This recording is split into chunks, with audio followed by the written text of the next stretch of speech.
नमस्कार मैत्रिणींनो, आज आपण बघणार आहे उन्हाळी वाळवणातील एक आयटम म्हणजेच मुगाच्या डाळीच्या वड्या। मुगाच्या डाळीच्या वड्या कशा बनवायच्या ते बघूया। मुगाची डाळ 4-5 तास भिजू घातलेली आहे। आता स्वच्छ धुवून घेणार आहे। डाळ स्वच्छ धुवून घेतली, आता हे सुकून घेतलेली आहे। आपण आता पाट्यावर वाटून घ्यायची आहे। दगडाचा हे पाटा आहे, वरवंटा अशी जाडसर वाटून घ्यायची। अशी पूर्ण डाळ जाडसर वाटून घ्यायची। हे पूर्ण मेहनतीचं काम आहे। पाटावर वरवंट्यावर वाटायचं म्हटलं की पण वडी चांगली लागते।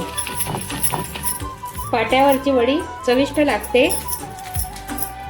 कोवड्या उन्हातच वड्या टाकायच्या असतात, म्हणजे उन्हानं वाळून येते वडी।